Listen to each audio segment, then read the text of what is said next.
부모가 해마다 유월절이 되면 예루살렘으로 가더니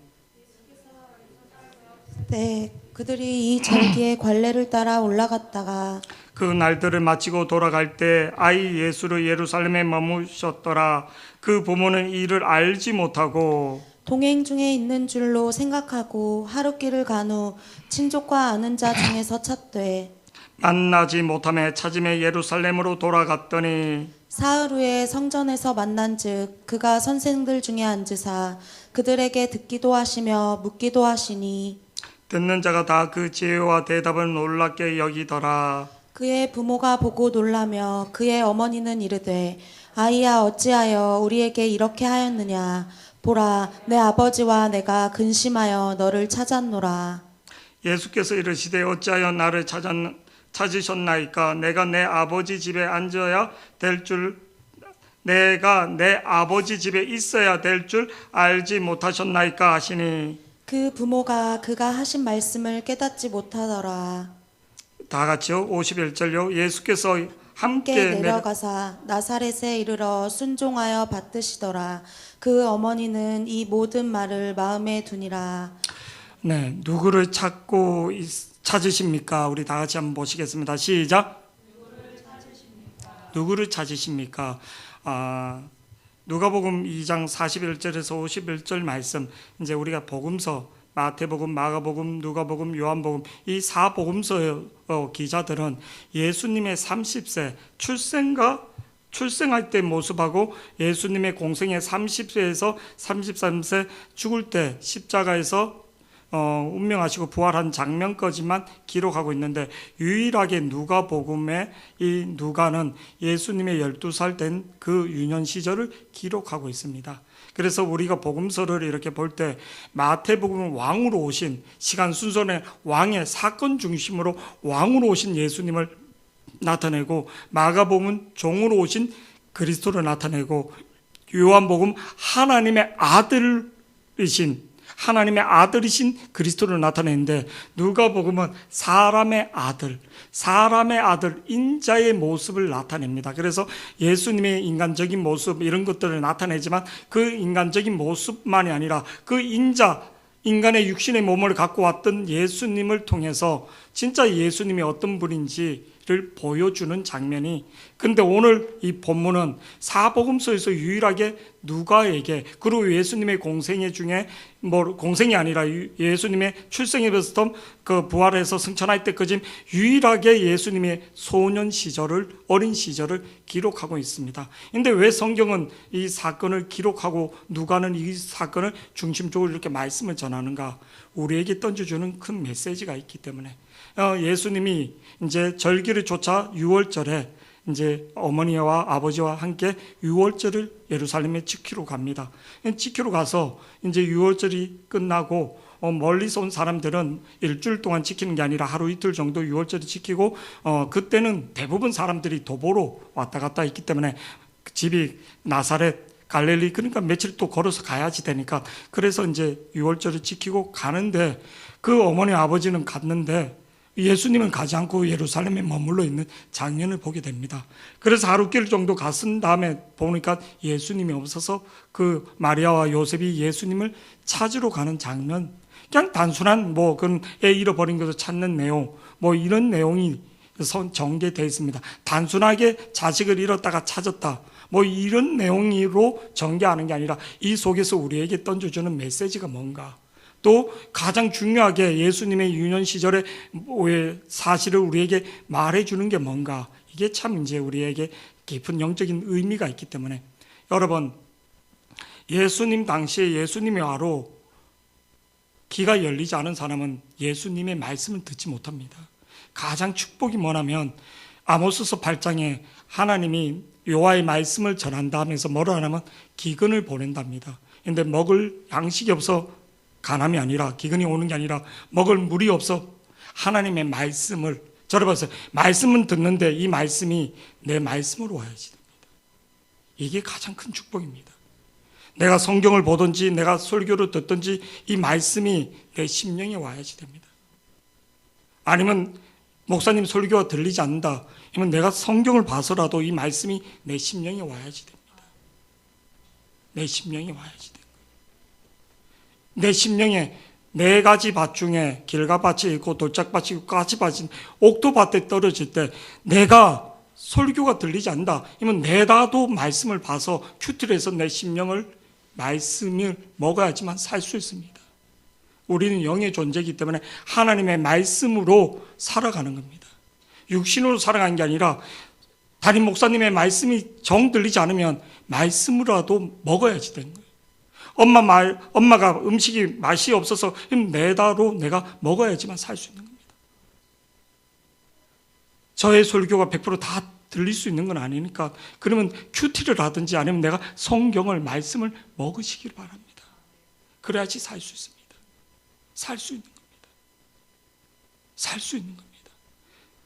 영혼이 살아야지 되기 때문에 오늘 41절 말씀을 보면 그의 부모가 해마다 유월절이 되어 예루살렘으로 가니 우리가 이스라엘의 3대 절기가 이렇게 오순절 그리고 장막절 유월절 근데 포로기한 이후부터는 먼 지역에 있는 사람들이 이 예루살렘의 유월절을 다 그 3대 절기를 지키러 올 수 없으니까 어떻게 했냐면 유월절이라도 팔레스타인 지역에 있는 사람들은 다 와서 지키는 식으로 그렇게 법령을 비슷하게 바꿨습니다. 그리고 또 뭐를요? 여자들은 원래 올 수 없는데 여자들도 포로기 이후는 예루살렘에 와서 예배를 드리라고 이렇게 법령을 바꿨습니다. 신명기 16장 16절에 보면 이렇게 나옵니다. 신명기 16장 16절 우리 다 같이 보시겠습니다. 시작. 남자는 1년에 3번 곧 무교절과 칠칠절과 초막절에 내 하나님 여호와께서 택하신 곳에서 여호와를 배웁던 빈손으로 여호와를 배웁지 말고 와서 예배하라는 겁니다. 예배. 근데 오늘 41절에도 그의 부모가 해마다 유월절이 되매 그 부모라는 것은 마리아와 요셉을 말하죠. 그 부모가 마리아도 되게 열심히 있는 거죠. 예루살렘으로 가더니 예수께서 12살 자 이스라엘 백성이 6살 때면 가르치는 게 쉐마 교입니다. 이스라엘아 들어라. 그래서 신명기 6장 5절 시편 말씀 그런 것들을 계속 암송시킵니다. 암송. 그리고 10살이 되면 미슈라라고 율법을 해석하면서 말씀을 이렇게 또 암송시킵니다. 12살 정도 됐을 때 저를 보세요. 12살 정도 되면 토라 모세 오경을 다 외우는 애들이 많이 있습니다. 많이 있습니다. 우리나라 도서관은 조용히 공부하고 도서관에 떠들면 안 되죠. 아니요. 히브리 때 딱 가잖아요. 도서관에서 그들은 토론을 합니다. 왁작왁작 시장 같은. 계속 질문하고 계속 답하고 도서관이 아니에요. 완전 우리가 생각했던 도서관 개념 도서관에서 뭐 이렇게 속속되면 뭐 또 돌면 나가라고 할 정도. 근데 거기는 계속 토론하고 떠들어. 전 세계 노벨상의 3분의 1을 누가 차지했는가? 유대인들이 차지했습니다. 이 히브리대가 갈남산 위에 있는데 거기서 그 히브리대 안에 뭐가 있냐면 해당이 있습니다. 해당에서 통유리로 쫙 돼 있는데 그 통유리로 딱 보면 예루살렘 성전 그 돔이 딱 돼 있습니다.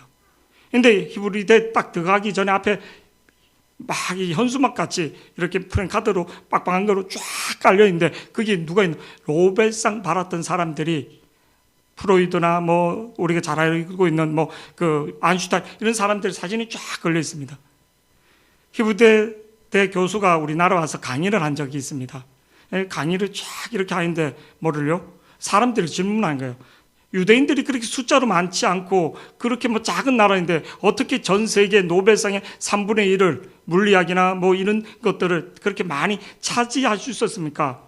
그러니까 우리는 단순한 지식을 전하지 않습니다. 우리는 학문적으로 교수가 이렇게 했던 지식을 전하거나 어떤 수학적인 그런 것들을 전하지 않습니다. 우리는 지혜를 전합니다. 우리는 지혜를 하늘에서 주는 그 지혜, 하나님이 주는 지혜를 그 학생들한테 스스로 하늘에서 오는 지혜, 그 하나님이 주는 지혜를 받도록 우리는 교육합니다. 그래서 그들은 계속 질문하고 토론하고 질문하고 토론. 우리나라처럼 뭐 이렇게 학문, 이건 컴퓨터 두드리면 자기 혼자 다 할 수 있다는 거예요. 우리는 지식을 전하는 사람들이 아니라 지혜를, 하늘에서 오는 지혜를 그래서 어떤 문제나 어떤 상황 속에서 그렇게 우리나라 대부분 학생들이 대부분 뭐를요? 진로를 정하지 못한다는 거예요. 의사 100명 중에 30%만 적성이고 70%는 적성이 아니라는 거예요. 근데 부모가 성적이 되니까 앞으로 장래가 보장되니까 70% 애들은 다 부모 때문에 그렇게 간다는 거예요. 우리나라 부모가 좋아하는 학과 10개 말고는, 근데 애들한테는 3,000가지, 아니 3만 가지 이상의 달란트가 있는데 그냥 10가지로 다, 그래서 진로를 못 정하고 있는 대한민국. 애들이 어디로 가야지 자기가 잘하는 게 뭔지를, 옆집 애가 수학을 잘해갖고 이렇게 오면 너는 노래를 잘하잖아, 너는 뭐를 잘하냐, 이 잘하는 것을 잘하지 못해로 계속 그 잘하는 것을 유대인 어머니들은 그렇게 얘기한다는 겁니다. 그래서 그들은 어릴 때부터 말씀 암송으로 계속 뭐를요, 그 하나님의 지혜를, 하늘의 지혜를 구하는 이게 습관이 되어 있다는 거예요. 12살 정도 되면 모세 오경을 다 외우는 애들이 많이 있다는 겁니다. 저희 교수님이 유호준 교수님인데 세번역 성경 시편을 번역했던 분이에요. 그런데 자기 교수님이 일반 유대인들 가정의 평범한 사람인데 뭐를 암송을 안 하면 저녁을 안 준다는 거예요. 오늘 거 외운 거 그다음 이렇게 계속 밥을 안 준다는 거예요. 이 암송을 해야지만 저녁을 먹어요. 평범한 거. 근데 그 교수님이 언어를 몇 개를 아는가? 자기가 알고 있는 게 13가지를 알고 있는 걸 자기가 들었다는 거예요. 13가지를. 그냥 평범한 가정인데도.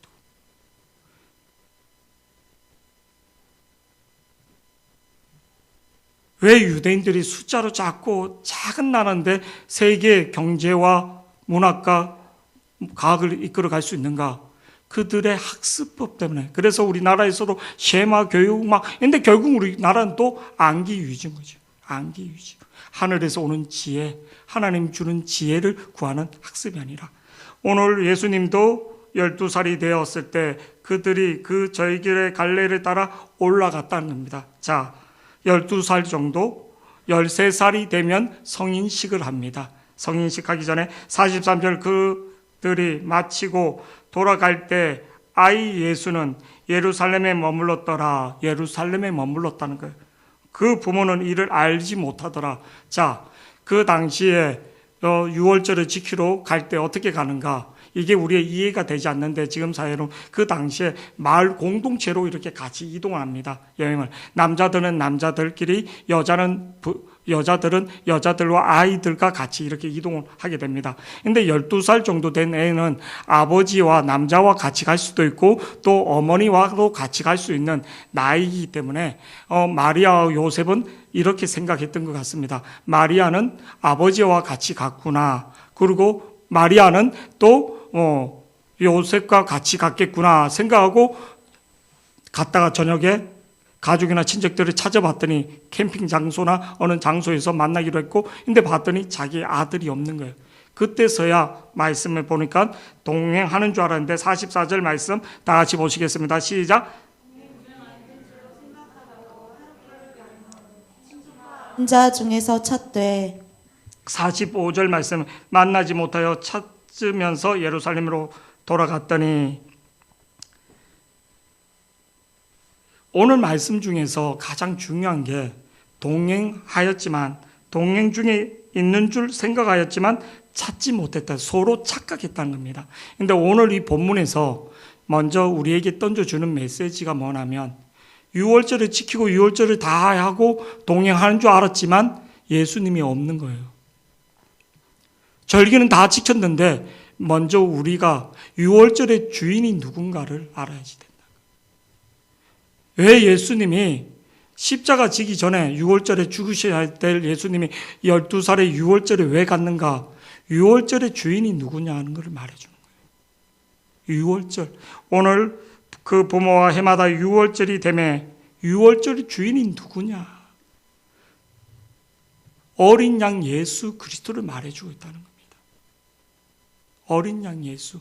예수님이 이 땅에 오신 목적이 뭔가? 우리의 죄를 사하시기 위하여, 우리의 죄를 사하여 주시기 위하여, 주님과 동행하는가? 내가 절기는 지켰는데 진짜 어린 양의 예수님이 제 삶을 바랐느냐? 이 메시지를 우리에게 다시 던져주고 있는 겁니다. 예수님과 유월절은 띄어놓을 수가 없는 거예요. 예수님이 십자가에 돌아가실 때도 유월절에 왜 그 절기? 제 삶의 절기이기 때문에. 이스라엘 백성이 출애굽에서 어떻게 구원받는가? 하나님의 전적인 은혜로 구원받았다는 것을 가르쳐 줍니다. 제 삶, 어린 양의 피로 제 삶을 받는다는 것을. 너희들이 동행한다는 거, 제 삶을 받았느냐? 너희가 진짜 주님과 동행하느냐? 절기는 지켰는데 예수님을 잃어버린 마리아와 요셉처럼 우리가 교회 생활을 하고 있는데 진짜 주님과 동행하는가? 어린 양의 예수의 피를 믿는가? 주님의 유월절을 진짜 믿느냐? 제 삶을 믿느냐? 하나님의 구원하심을 믿느냐? 이거를 다시 말해주고 있는 거예요. 여러분, 내가 진짜 구원받은 자인가? 내가 구원의 기쁨을 회복하고 있는가? 이 메시지를 던져주고 있는 겁니다. 진짜 나는 주님과 동행하고 있는가? 동행하는 자의 그 기쁨을, 동행하는 자의 그 축복을, 주님과 함께 있는데 내가 기뻐야지 되는데 주님이 있는 것 같은데 착각하고 있지는 않느냐? 이거를 우리에게 다시 던져주고 있는 메시지입니다. 오늘 44절에 동행 중에 있는 줄 생각하고 하루길을 간 후에 동행하는 줄 알았더니 주님이 없는 거예요. 주님이 있으면 그 제사함의 기쁨이, 주님이 함께 하심을, 그들이 이스라엘 백성들이 구원했을 때 얼마나 기뻤습니까? 여러분, 우리나라가 16강 축구 금요일날 저녁에 밤에 지나고 토요일날 0시에 해서 16강이 들어서로 막 감격하고 울고 난리치고, 근데 주님이 나와의 죄를 사해줬다, 내가 구원받았다 했는데 그는 감격이 있는가? 그런 감격이 있는가? 주님이 나와 동행하고 있을 때 오는 안심. 사실 저는 이제 축구를 보지 못했습니다. 제가 보면 진다에서 우리 애들이 올라갔더니 하면 한 골 딱 먹더라고요. 방으로 다 뒤가라 해갖고 할 수 없이 방에서 누워서 뭐 딴 거 이렇게 하다가 뭐 골 넣고 그래서 이긴 사실은 이제 나중에 이제 듣게 됐죠. 그리고 아침에 봐오는데, 저를 보세요. 아침에 보는데 이런 깨달음이 있었습니다.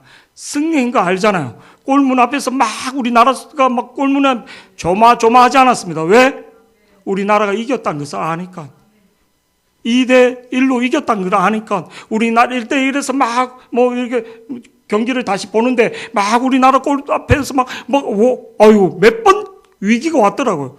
근데 전혀 불안하지 않았어요. 왜? 경기가 이겼다는 거 아니까. 16강이 들어간 거 아니까. 아, 우리가 주님이 십자가로 죽으셨다는 거, 우리 인생을, 우리 삶을 승리로 주신 것을 우리가 누리고 기뻐하고 있는가? 주님이 나를 위하여 어린 양으로 오신 것을 믿고 그 축복을 누리고 있는가? 그러지 못한 사람들이 많다는 거예요. 주님이 나를 위해서 먼저 승리를 주셨다는 거, 예수님이 여호와 이레로 먼저 이렇게 오셨다는 거, 이 모든 예표를 보여주는 대로 우리는 믿지 못하고 불안해하고 염려하고 있다는 거예요. 저나 여러분은 어떤 고난이나 역경이 와도 승리 잘한 것을 믿기를 축복합니다. 하나님이 함께 하신다는 것을 절대적으로 믿기를 축복합니다. 그런데 우리는 믿지 못하는 거예요. 그래서 불안해하고 염려하는 거예요. 착각하고 있는 것들이 많이 있습니다. 주님이 함께 동행하면 기쁨이 옵니다. 주님이 동행하면 뭐를요? 즐겁습니다. 왜? 주님 자체가 기쁘니까. 승리니까. 오늘 말씀에 이어서 계속 보시겠습니다. 만나지 못하며 45절 만나지 못하며 찾으며 예루살렘으로 돌아갔더니 찾지 못해서 그들이 간 곳은 어디? 예루살렘으로 다시 갔다는 거예요. 그래서 어떻게 됐습니까? 하루 이틀이 아닌 3일이 걸려서 찾았다는 거예요. 여러분, 우리가 가끔 자식을 키우다 보면 자식을 잃어버릴 때가 있습니다. 뭐 몇 분 정도, 몇 시간 정도, 그 몇 시간이 근데 하루도 아니고 이틀, 3일이나 걸렸다는 거예요. 누구를 잃어버려서 3일 동안 못 찾는다면 그 부모가, 저 뒤에 있는 준이가 잠깐 없어진 건 모르는데 몇 시간 없어도 그 몇 시간에 경찰서에 신고하고 싶을 겁니다. 경찰서에 신고해로 신고가 안 되면 하루가 지나야지 되는 거예요. 근데 하루 이틀 우리 미연 사모하고 온 사람들은 잠을 자지 못할 거예요. 온 집안에 있는 식구들 출근도 하지 못하고 찾을 겁니다. 어디 있는지. 오늘 마리아가 요셉이 뭐를요? 3일 길을 46절에 사흘 후에 성전에서 만난 즉 그가 선생님들 중에 앉으사 그들에게 듣기도 하며 묻기도 하니 성전에 있었다. 저러보세요. 성전은 이방인들의 뜰 거기에도 해당이 있고 바깥에 그리고 좀 더 뒤가면 이스라엘의 뜰 여자들 이스라엘 남자들이 그리고 그 안에 성전 그 성전에 거기에 랍비들이 말씀을 선포하고 말씀을 듣고 그리고 말씀에 대해서 질문하는 그런 해당 사흘 후에 성전에서 만난 즉 그가 선생들 중에 앉으사 그들에게 듣기도 하고 하시며 묻기도 하시니 47절 말씀 우리 다 같이 보시겠습니다. 시작. 듣는 자가 다 그 지혜와 대답을 놀랍게 여기더라. 예수님이 예루살렘 구경을 한 것도 아니고 뭐 어리가 어떤지 그로 다윗의 성을 구경한 것도 아니고 예수님이 하신 행동은 뭐를요? 말씀에 집중했다는 겁니다. 말씀에 집중하셨다는 거예요. 말씀에. 우리에게 했던 중은 예수님이 집중한 것은 뭐를요? 말씀에 집중했다는 거예요. 말씀에. 내가 말씀대로 내가 그냥 온 게 아니라 구약의 선지자들과 하나님의 말씀대로 내가 이렇게 오고 내가 말씀대로 내가 하나님의 뜻을 이루겠다는 거예요. 하나님의 말씀대로 성취하겠다는 거예요. 하나님의 말씀하신 대로 이루신다는 거예요.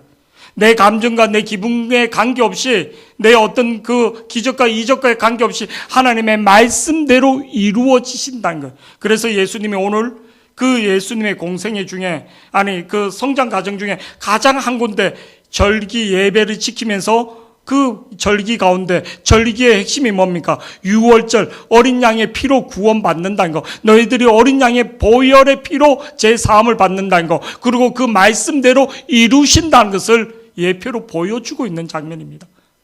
아멘. 예수님이 거기서 막 기적을 이적을 행하는 게 아니라 말씀을 듣고 47절 말씀에 듣는 자가 다 그 지혜와 대답을 놀랍게 여기더라. 저러보세요. 예수님이 이제 공생이 시작할 때 수많은 바리새인들과 서기관들이 말씀의 올무로 예수님을 이러지도 못하고 저러지도 못하고 함정에 빠뜨릴 때 예수님의 어떤 하늘에서 주는 그 지혜 하나님이 주는 그 지혜로 바리새인이나 서기관들을 말씀으로 다 물리치시는 것 말씀으로 다 그들에게 말씀이 육신이 되어 오신 예수님인 것을 보여주고 있는 겁니다. 첫째 사람 아담이 말씀으로 넘어졌던 것을 마가복음, 마태복음 4장 4절 말씀으로 기록된 말씀으로 승리하고 너희들이 어떻게 승리하는가? 말씀을 잃어버리면 말씀을 잡지 못하면 예수님이 말씀을 놓치면 마태복음 4장 4절 말씀 너희들이 승리할 수 없다는 거예요. 영적 전쟁을 할 수 없다는 거예요. 내가 영적 전쟁에서 승리할 수 있는 하나님의 말씀으로인 거다. 어떤 표적과 이적인만 아니라는 거. 이거를 보여주고 있는 거예요. 마태복음 4장 4절 다 같이 시작. 예수께서 대답하여 이르시되 기록되었으되 사람이 떡으로만 살 것이 아니요 하나님의 입으로부터 나오는 모든 말씀으로 살 것이라 하였느니라. 예수께서 대답하여 이르시되 기록되었으되 사람이 떡으로만 살 것이 아니요 떡으로만 사는 게 아니라는 거예요.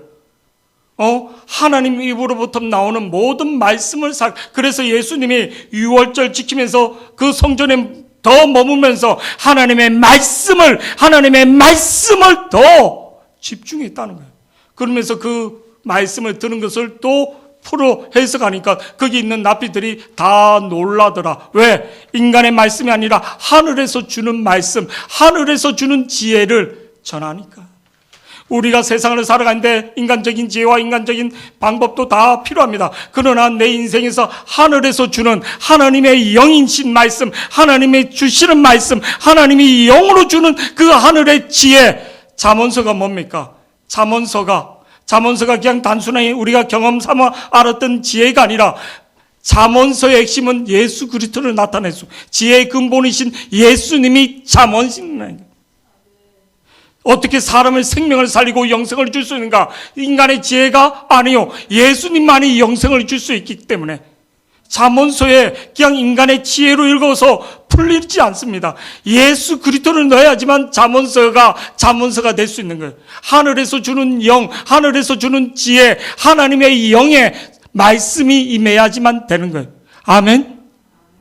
다니엘이나 여호수아나 그들에게 느부갓네살 왕이나 그들이 풀지 못했던 그 비밀을 하늘에서 주는 영의 말씀을 들을 때 그들이 풀어지는 거예요. 오늘 예수님이 그 어린 시절, 청년의 시절, 어린 시절에 성전에서 떠나지 않고 성전의 말씀을, 하나님의 말씀에 뭐를요?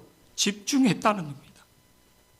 집중했다는 거예요. 인간의 지혜를 배운 게 아니라 하늘에서 주는 지혜. 그래서 사역 중간중간 말아 기도하면서 하나님으로부터 공급받는 그 지혜, 그 지혜로 사역을 했다는 겁니다.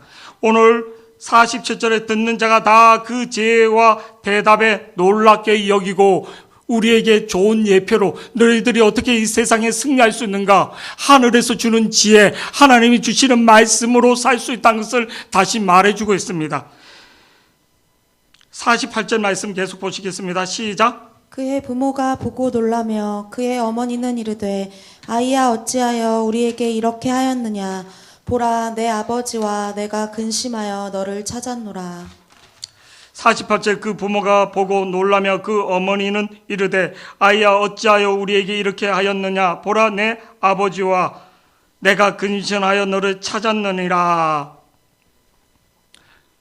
왜 찾으셨습니까? 왜 근심됐습니까? 하나님의 소리를 듣지 못해서 그럽니다. 여러분, 저를 보시기 바랍니다. 우리가 인생에서 근심된 일들이 얼마나 많은지 모릅니다. 하나님의 사역을 했던 사람도 하나님의 소리를 놓치니까 근심되는 것을 보게 됩니다. 이번 주 월삭 새벽 예배 때 하늘에서 불이 떨어지고 비가 내리고 바알 선지자 850이 주고 하나님의 능력이 있어 마차보다 더 빨리 갔는데도 이 세벨의 말을 들을 때 하나님의 사람이 그렇게 능력과 기적을 표현했는데 낙담되는 모습을 보게 됩니다. 하루도 안 지나서 이세벨에게 직접 들은 거 아니고 그의 사자에게 열왕기상 19장 2절 3절 말씀 보면 이렇게 나옵니다. 열왕기상 19장 2절 3절 다 같이 시작. 이세벨이 사신을 엘리야에게 보내어 이르되 내가 내일 이맘때에는 반드시 내 생명을 저 사람들 중 한 사람의 생명과 같게 하리라. 그렇게 하지 아니하면 신들이 내게 벌 위에 벌을 내림이 마땅하니라 한지라. 3절 말씀요. 시작. 그가 이 형편을 보고 일어나 자기의 생명을 위해 도망하여 유다에 속한 브엘세바에 이르러 자기의 저를 사환을 보세요. 엘리야가 누구의 소리를 듣죠? 하나님의 소리를 듣는 게 아니에요. 사람의 소리나 내 낙담되는 소리를 들으면 기도해서 하나님의 소리로 바꿔야지 되는 거예요. 하나님의 소리로 바꿔야지 되는 거예요. 믿음의 조상 아브라함이 이삭을 낳고 언약을 맺었는데도 하나님이 축복해 줬는데도 수많은 창세기 21장 10절 12절 말씀에 보면 누구의 소리를? 사라의 소리를 듣게 된 거예요. 사라의 소리를. 그가 아브라함에게 이르되 이 여종과 그 아들을 내쫓으라. 이 종의 아들은 내 아들 이삭과 함께 기업을 얻지 못하리라 하심으로 아브라함이 그 아들로 말미암아 그 일이 매우 근심되어 어떻게 아들을 내쫓습니까? 못 쫓아요. 근심됩니다. 누구의 소리를? 사라의 소리를 들으니까. 그럴 때 뭐를요? 12절에 하나님이 아브라함에게 이르시되 하나님의 소리를 듣는 거예요. 내 아이나 내 여종으로 말미암아 근심하지 말고 사라가 내게 이른 말을 다 들으라. 이삭에서 나는 자라야 내 씨라 부를 것. 그러면서 이삭에게 나는 자, 그리고 이스마엘도 걱정하지 말라. 내가 큰 민족을 이루겠다. 하나님의 소리를. 우리가 왜 낙담이 되는가? 왜 우리가 낙담이 되는가? 하나님의 소리를 듣지 못하니까, 하나님 말씀을 잃어버리니까 우리가 근심이 되는 겁니다. 미래가 보이지 않는 겁니다. 자꾸만 내 이성으로 나를 다 이렇게 하는 거예요. 기도 가운데 기도를 하는 건 하나님의 소리를, 상사의 소리, 세상의 소리를 들으면 계속 힘들다 하죠. 안 된다 하죠. 의사들은 병원 가잖아요. 얼마나 자기 중심적인지 모릅니다. 저도 옷에 이제 그 진료 받는 것들이 있으니까 당화효소 같은 것도 있고 또 뭐 여러 가지. 의사들은 자기 중심적인 거예요, 다. 뭐 작은 수술 하나 할 때도 뭐 책임지지 않기 위해서 다 각서. 몇만 불의 일인데도 뭐 마취하다가 죽을 수 있으니까 그런 거 꺼지면 다 사인. 사인 안 하면 뭐를 할 수가 없으니까. 사람의 소리를 듣는 게 아니라 하나님의 소리를 들어야지 되는 거예요. 사람의 소리를. 하나님의 소리를 놓치면 하나님 소리를 놓지 뭐 계속 근심과 염려가 우리에게 오고 있다. 오늘 마리아와 요셉은 사람의 소리로 계속 찾다 보니까 근심과 걱정이 되는 거죠. 오늘 49절에 예수님이 뭐라고 말합니까? 49절 다 같이 보면 예수께서 이르시되 어찌하여 나를 찾으셨나이까? 나를 싸가지 없는 거죠. 한 대 지 박아야지 막. 부모가 자식 찾는 게 당연한 거지. 이 새끼 말도 안 하고, 만약에 문대영이었으면 오면서 계속 말도 안 하고 있고 성전에 있고 싶으면 말을 해야지. 너 다시는 그렇게 말아. 너 오면서 계속 맞았을 겁니다. 아마. 내만 그런 게 아니라 대부분 부모들은 다 그럴 거예요. 염려와 걱정. 염려와 걱정 안 했겠습니까? 성전에 있고 싶으면 말을 했어야지, 말을. 꿀밤 때리면서 이 새끼가 막 정신이 있나 나이 값도 못한다고 계속 예수님을 요셉이 때리지 않았을까 막 그러진 않았지만, 근데 오늘 49절 말씀 보면 예수께서 이르시되 어찌하여 나를 찾으셨나이까? 이놈 새끼야, 진작 네가 말을 하든지 요셉이 마리아가 이렇게 말해야지 되는데, 오늘 우리가 성경을 볼 때 참 이해가 안 되는 게 많습니다. 예수께서 이르시되 어찌하여 나를 찾으셨나이까? 내가 내 아버지 집에 있어야 될 줄 알지 못하니까. 여기서 놀라운 사실이 있습니다. 저를 보세요. 예수님이 하나님을 하나님으로 부르는 게 내 아버지라고 부릅니다. 이 말 속에는 내 아버지 집, 내가 육신으로는 당신 마리아 요셉의 아들이지만 인자로 나는 먼저 하나님의 아들입니다. 나는 하나님의 아들입니다. 나는 하나님 앞에 먼저 속한 자입니다. 이걸 말해주고 있는 거예요.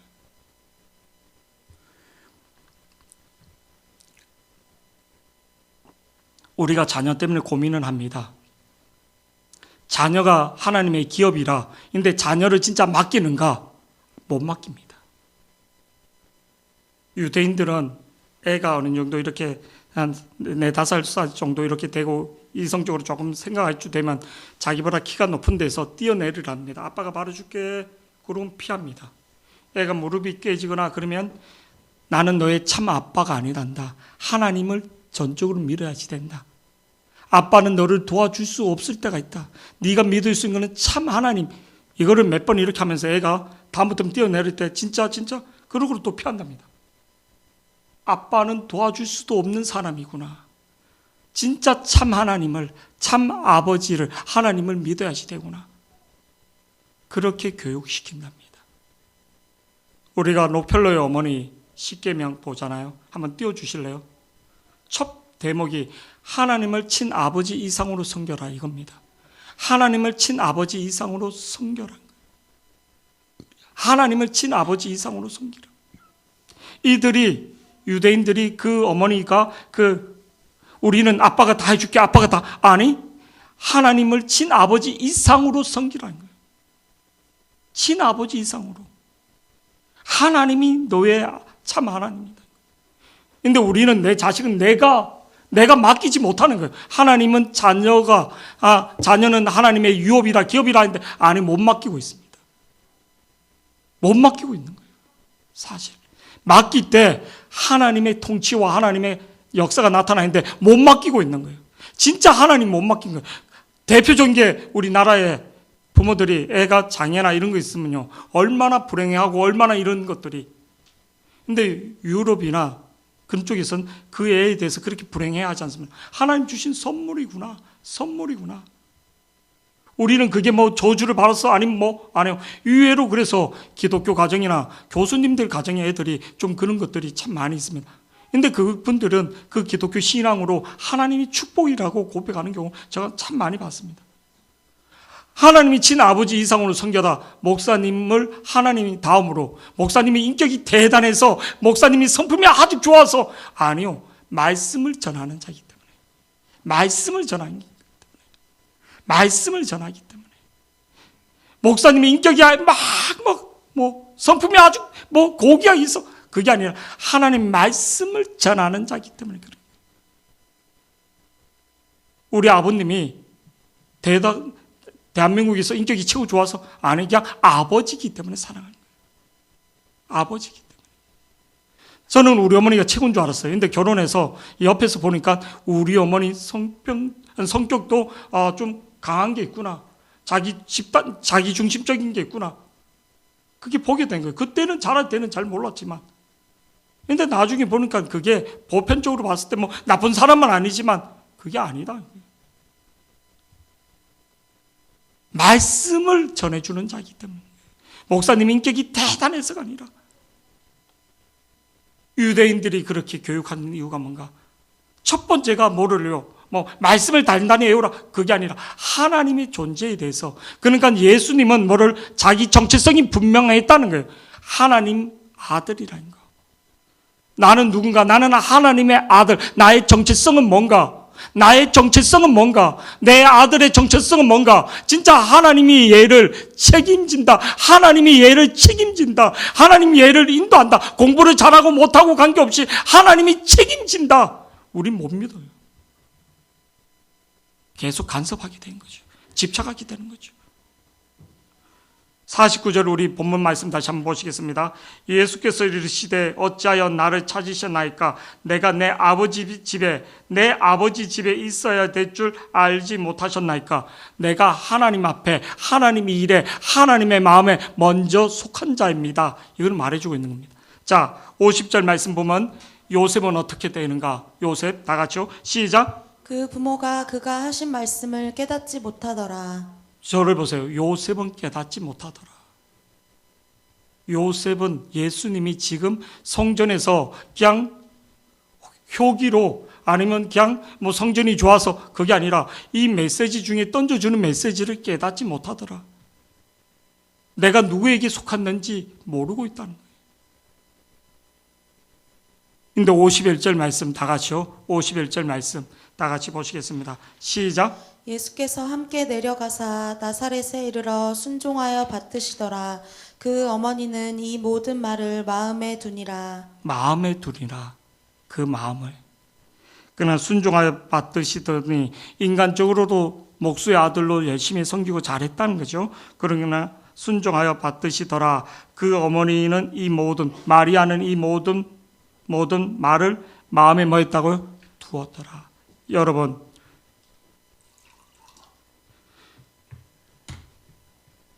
요셉이 꿈을 꿨을 때 그 형들은 질투하고 시기했는데 그 아버지는 그 꿈을 마음에 두었더라. 마음에 두었더라. 마음에 두었더라. 하나님의 말씀을 마음에 두는 자가 되기를 축복합니다.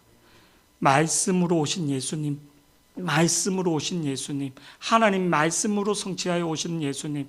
그래서 신명기 17장 18절에는 우리에게 신신당부하는 말씀이 있습니다. 우리 말씀 한번 보시겠습니다. 신명기 17장 18절 19절 다 같이요. 시작. 그가 왕위에 오르거든 이 율법서의 등사본을 레위 사람 제사장 앞에서 책에 기록하여 평생에 자기 옆에 두고 읽어 그의 하나님 여호와 경외하기를 배우며 이 율법의 모든 말과 이 규례를 지켜 행할 것이라. 그리하면 그의 마음이 그의 형제 위에 교만하지 아니하고 이 명령에서 떠나 좌로나 우로나 치우치지 아니하리니 이스라엘 중에서 그와 그의 자손이 왕위에 있는 날이 장구하리라. 어떻게 보면 되게 생뚱맞을 수도 있습니다. 하나님을 경외하는 거, 말씀으로. 그 청년이 무엇으로 그 행실이 거룩해지는가? 하나님 말씀과 기도로 거룩해진답니다. 여러분, 열왕기상 2장 1절에서 3절 다윗이 죽을 날이 임박했을 때 그 아들에게 유언해 주는 게 뭔가? 이 말씀이에요. 평생에. 다윗이 죽을 날이 임박함에 그 아들 솔로몬에게 명령하여 이르되 내가 이제 세상의 모든 사람이 가는 길로 가게 되나니 너는 힘써 뭐가 되라고요? 대장부가 되라는 거예요. 내가 죽을 날이 임박해 대장부가 되는데 3절 유언이 뭔가? 3절 이겁니다. 내 하나님 여호와의 명령을 지켜 그 길로 행하며 그 법률과 계명과 율례의 증거를 모세의 율법에 기록된 대로 지키라. 그리하면 내 모든 것을 내가 무엇을 하든지 어디로 가든지 형통하리라. 말씀이 육신이 되어오신 예수님을 품고 있으면 내가 어디로 가야지 되는지, 내가 어떤 방향으로 가야지 되는지 말씀이 나를 인도해 가는 것을 믿기를 축복합니다. 하나님이 나를 인도해 가는 것. 여러분 지금 길이 보이지 않습니까? 올해 2022년도를 살아가는데 내년에 길이 보이지 않습니까? 내가 인간적인 처세술로 이 계획을 세우고 아니요. 그동안 나에게 주셨던 말씀들을 다시 볼 수 있는 하나님 말씀의 인도함을 받는 자들이 되기를. 우리 성경에서 계속 말하고 있습니다. 여호수아서 1장 7절 8절 모세가 죽고 이스라엘 백성들이 어디로 가야지 될 줄 모를 때 하나님이 여호수아에게 이렇게 말합니다. 7절 말씀 다 같이요. 시작. 오직 강하고 극히 담대하여 나의 종 모세가 내게 명령한 그 율법을 다 지켜 행하고 우로나 좌로나 치우치지 말라. 그리하면 어디로 가든지 형통하리니. 8절 말씀요. 시작. 이 율법책을 내 입에서 떠나지 말게 하며 주야로 그것을 묵상하여 그 안에 기록된 대로 다 지켜 행하라. 그리하면 내 길이 평탄하게 될 것이며 내가 형통하리라. 올해 마지막에 되면 또 말씀을 이렇게 제가 이렇게 뽑으면 내가 뽑는 게 아니죠. 내가 지어낸 말씀이 아니고 성경에 있는 말씀 중에 한 구절 우리 성도들한테 이렇게 합니다. 근데 올해 여러분 이 말씀을 진짜 올해가 가기 전에 내한테 얼만큼 성취가 됐는지, 그 말씀의 인도함을 받았는지, 그 말씀이 주신 하나님의 의도가 문 목사가 준 게 아니라 하나님의 말씀에 그 말씀이 성령으로 기록된 말씀이 나에게 얼만큼 역사하셨는지 볼 수 있는 시간들이 되기를 축복합니다. 오늘 여호수아에게, 솔로몬에게, 그들에게 뭐를요? 인간적인 처세술이 아니라 하나님의 말씀의 인도함을 받을 때 가장 형통한 길로 간다는 것을 우리가 내가 곧 길이요 진리요 생명이신 말씀이신 예수님을 붙들고 우리가 내년을 준비하고 올해를 정리할 수 있는 우리 예수 비전 교회 성도들이 되기를 축복합니다. 나는 누구를 찾는가? 주님을 다시 찾을 수 있는, 말씀을 다시 찾을 수 있는, 말씀으로 오신 예수님을 다시 찾을 수 있는 인도함을 받는 저와 여러분이 되기를 축복합니다.